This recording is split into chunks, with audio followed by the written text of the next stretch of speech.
Ce dimanche, c'est le dimanche des Rameaux, qu'on appelle aussi le dimanche de la Passion. Pourquoi c'est nommé ainsi? C'est parce que c'est un dimanche où on doit écouter la Passion de Jésus-Christ. Et ce dimanche aussi, après la première lecture, il y a un psaume, le psaume 21, qui est aussi le psaume 22.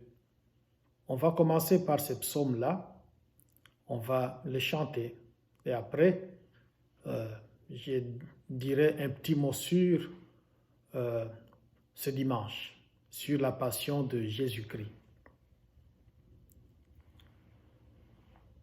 Par-delà ma détresse, fais-moi vivre, Seigneur.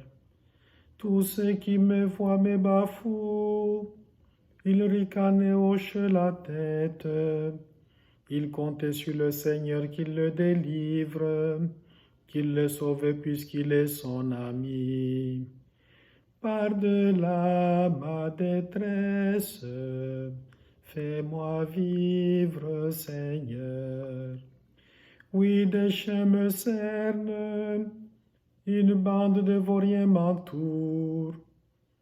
Ils me percent les mains et les pieds, je peux compter tous mes os. Par-delà ma détresse, fais-moi vivre, Seigneur. Ils partagent entre mes habits et tirent au sort mon vêtement. Mais toi, Seigneur, ne sois pas loin.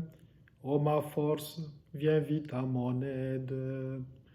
Par-delà ma détresse, fais-moi vivre, Seigneur.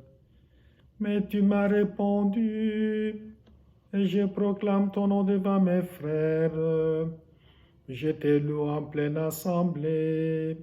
Vous qui le craignez, louez le Seigneur. Par-delà ma détresse, fais-moi vivre, Seigneur. On a ici un psaume merveilleux qui essaye d'expliquer à sa manière la passion de Jésus-Christ, comment il a souffert, par quel type de souffrance il est passé, comment il a eu de la peine. Et quand on lit la passion de Jésus-Christ, celle qui nous est proposée cette année, c'est celle de l'évangile de Marc. Quand on lit ça, on sent à quel point les choses étaient tragiques pour Jésus. De façon générale, quand on lit la passion, que ce soit chez Marc ou ailleurs, on a toujours l'impression que des complots ont été faits. Des gens étaient méchants à l'égard de Jésus et cette méchanceté les a poussés à pouvoir faire toutes sortes de choses pour qu'en bout de ligne, Jésus soit tué. Et cela dit, c'est vrai, mais on peut aussi, à travers cette passion, identifier certaines personnes qui ont agi autrement. Je prends pour commencer le cas de Nicodème et de Joseph d'Arimathie. Ces deux-là faisaient partie du Sanhédrin. On peut aussi appeler ça Sanhédrin. C'est le grand conseil qui regroupait les grands prêtres et les pharisiens.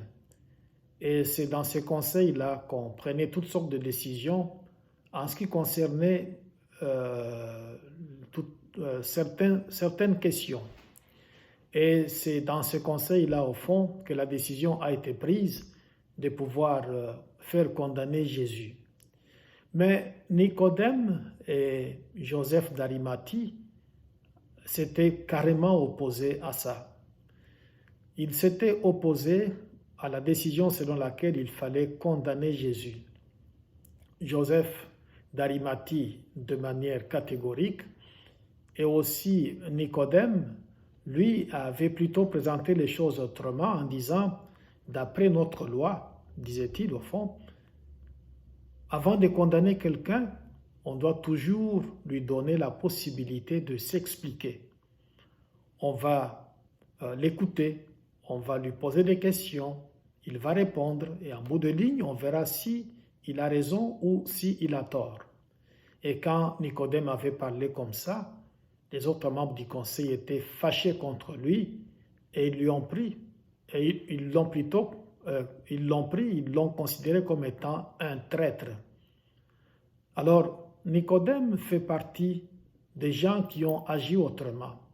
Et aussi, Joseph d'Arimathie avait aussi agi autrement, parce que lui s'était catégoriquement opposé à ce processus qui était mis en place par le Sanhédrin. On sait aussi que Joseph, j'essaye d'aller plus loin, quand Jésus était mort sur la croix, quand Jésus est mort donc sur la croix, Joseph d'Arimathie est allé demander à Pilate de descendre son corps et d'aller l'ensevelir pour que Jésus, qui a fait beaucoup de bien autour de lui, puisse mériter au moins des funérailles dignes de son nom, des funérailles dignes de son rang. Et il va donc aller, Pilate va le permettre et Joseph va donc faire ça. Il est donc quelqu'un qui a agi autrement. Et aussi, quand les militaires, ou disons, les gardes ont été envoyés afin d'arrêter Jésus, dans un premier temps, ils avaient refusé. Dans un premier temps, ils avaient refusé de mettre la main sur Jésus. Quand on lit l'évangile de Jean, on remarque ça. Je n'ai pas de référence tout de suite, mais on sait que quand on lit cet évangile-là, on constate que quand les gardes sont allés afin d'aller arrêter Jésus, ils avaient refusé. Quand ils sont retournés auprès des membres du conseil, ceux-là étaient fâchés contre eux en disant « Vous aussi, vous n'avez pas voulu arrêter cet homme. » Et eux avaient tout simplement refusé. Et plus tard, quand Jésus va être arrêté, quand il va être jugé dans le Sanhédrin, il va être conduit chez Pilate. Une fois chez Pilate, on sait que la femme de Pilate et Pilate lui-même étaient contre sa condamnation, contre la condamnation de Jésus. La femme de Pilate va dire à Pilate, sors de ce procès. Il ne faut pas t'engager dans ce procès, il ne faut pas traduire cet homme en justice parce qu'il est tout à fait un homme juste. Il n'est pas coupable.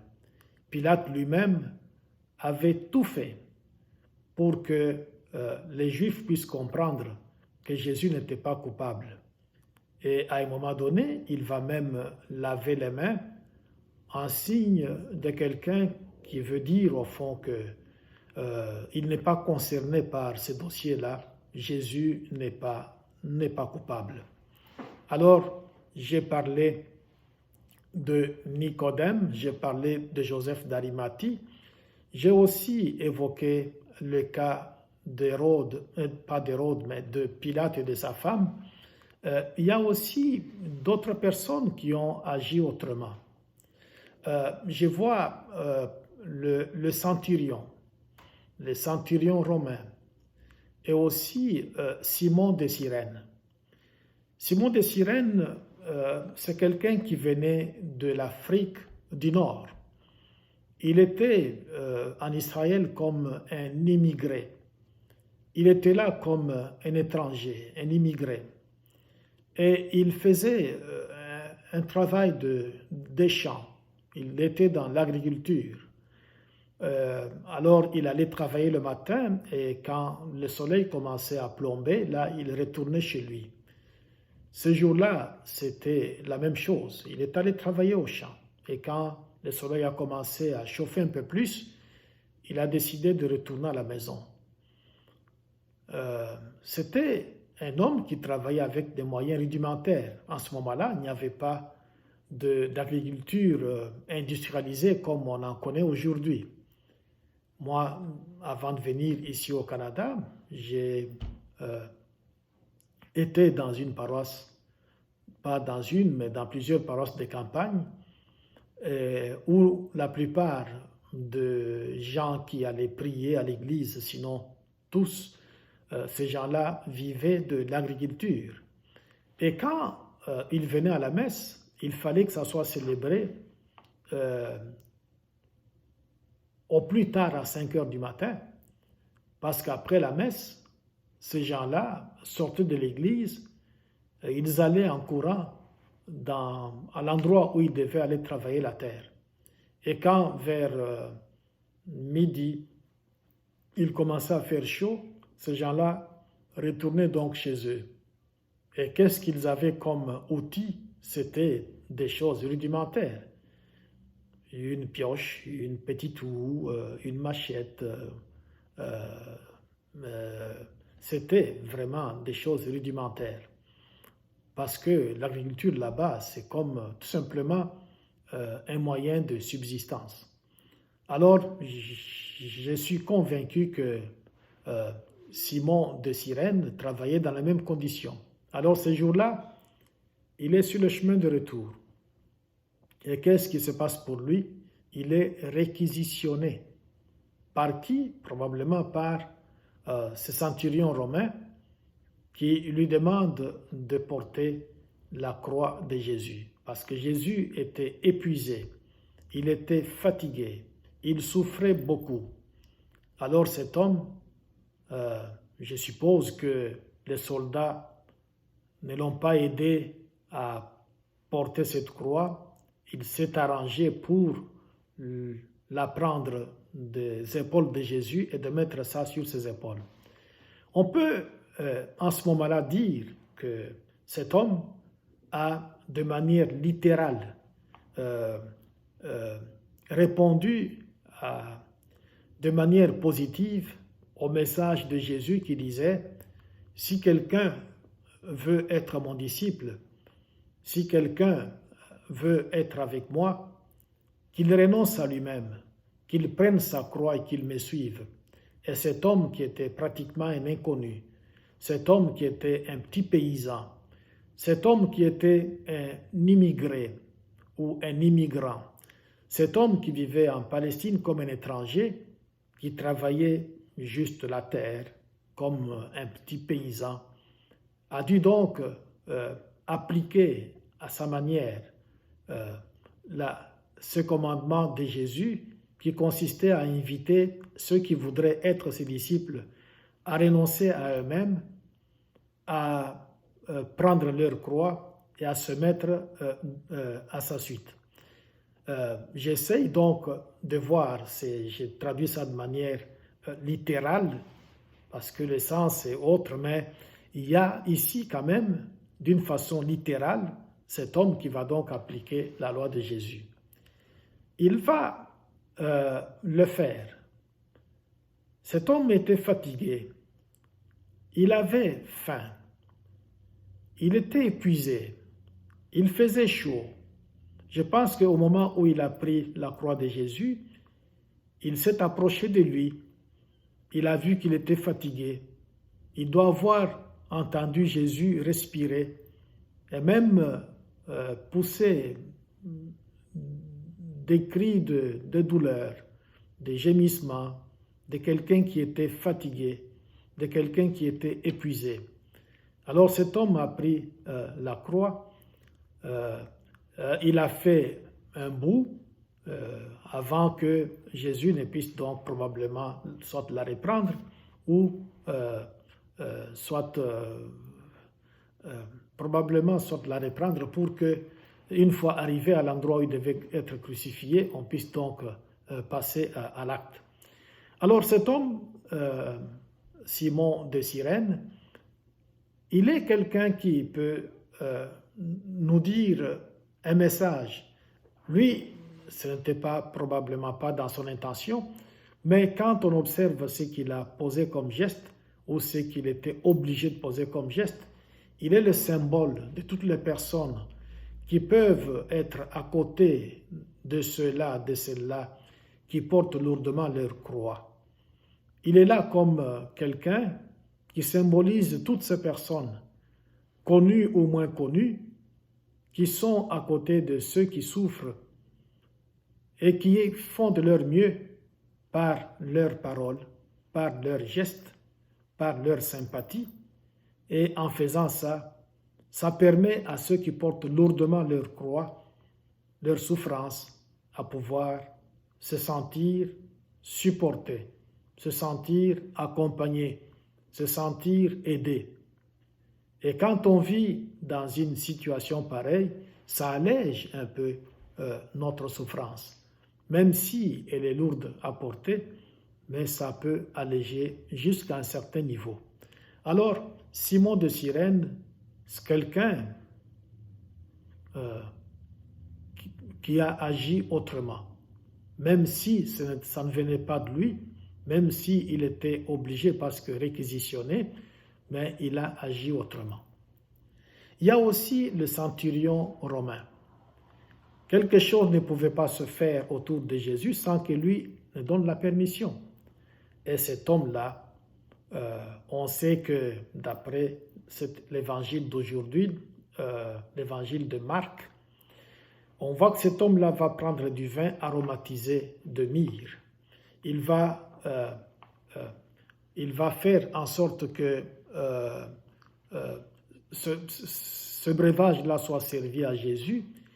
Et en organisant ça, c'était une façon aussi de minimiser la souffrance de Jésus. C'était une façon de rendre cette souffrance supportable. Ce centurion romain a fait ça. On sait aussi que c'est lui qui avait réquisitionné Simon de Cyrène afin qu'il puisse donc porter la croix de Jésus. Et on sait que plus tard, quand on va lui poser la question de savoir comment ça s'était passé, quand on voulait avoir un petit compte rendu sur lui, sur Jésus donc, et quand lui-même avait observé Jésus, comment Jésus avait vécu, il avait fait une conclusion, il avait tiré une conclusion en disant vraiment cet homme est le Fils de Dieu. Pour quelqu'un qui est habitué à voir les gens mourir, pour quelqu'un qui est habitué à voir les gens souffrir, pour quelqu'un qui est habitué à voir les gens dans toutes sortes de conditions, si un homme comme ça, qui pratiquement était un païen, peut à un moment donné dire vraiment cet homme est le Fils de Dieu, c'est qu'il doit avoir cheminé comme il faut, il doit avoir fait une expérience tellement profonde qu'il a au fond poussé à prononcer une déclaration pareille. Et nous qui regardons ça avec les yeux de la foi, on s'est dit, cet homme a bien cheminé comme il se devait.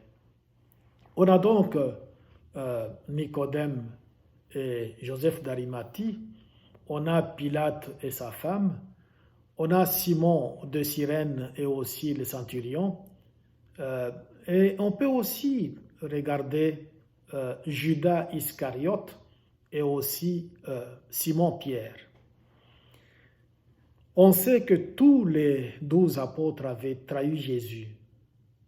Tous les 12 avaient trahi Jésus. Comme nous-mêmes, nous continuons à le trahir chaque fois que nous commettons le péché. Alors, mais les deux, Pierre et Judas, vont cheminer de manière différente. Pierre, après avoir trahi Jésus, il va beaucoup regretter. Il va beaucoup regretter ce qu'il avait fait. Et il va demander pardon au Seigneur. Il va pleurer. Il va pleurer. Et son cheminement, c'est celui de quelqu'un qui a confiance en la miséricorde divine. Notre Dieu nous aime d'un amour sans mesure. Il nous aime d'un amour sans partage. Quand bien même on commet le péché, quelle que soit leur gravité, quel que soit leur nombre, quand on décide de revenir au Seigneur de manière sincère, en pleurant sur nos péchés, en les regrettant, en les confessant, Dieu va tout effacer. Il y a des belles images dans les Écritures. Une qui me vient à l'esprit pour le moment, c'est celle où on dit, aussi loin que se trouve l'Orient de l'Occident, notre Dieu, il va mettre loin de nous les péchés, il va carrément les oublier. Notre Dieu est comme ça. Il est amour, et l'amour, c'est sa vie. D'ailleurs, présenter Dieu comme infiniment bon, c'est s'arrêter à une conception trop étroitement humaine de l'amour de Dieu. Dieu est amour. Et l'amour, c'est sa vie. C'est beau. Pierre a donc cheminé de cette façon-là. Il avait confiance en la miséricorde divine.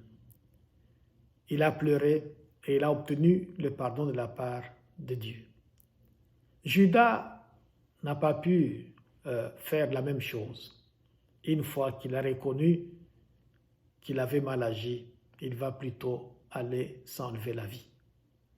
C'est comme si quelque part, il ne croyait pas dans la miséricorde de Dieu. Il ne croyait pas en cette miséricorde-là. Dieu est amour. Quelle que soit la gravité de nos péchés, il faut ramasser son courage, retourner auprès de lui demander pardon. Et Dieu, parce qu'il est amour, il va donc nous pardonner. La passion de Jésus, bien sûr, a des éléments qui sont très négatifs, des complots, des gens qui vont monter toutes sortes de choses afin de tendre le piège à Jésus et lui faire enlever la vie. Mais on sait aussi que à travers ce que Jésus a vécu, il y a eu des gens qui ont agi autrement. Et ces gens-là, nous les avons nommés. Aujourd'hui où nous célébrons la passion de Jésus-Christ, ce dimanche de Rameaux, on va donc demander au Seigneur de continuer à nous protéger, surtout à cette période où nous vivons des choses très compliquées. Que Dieu nous vienne en aide, qu'il nous aide à être vigilants, qu'il nous protège, qu'il continue à nous aimer comme il l'a toujours fait. Et un jour, nous allons chanter victoire, parce que nous savons que Dieu est amour et qu'il nous aime d'un amour sans partage. Amen.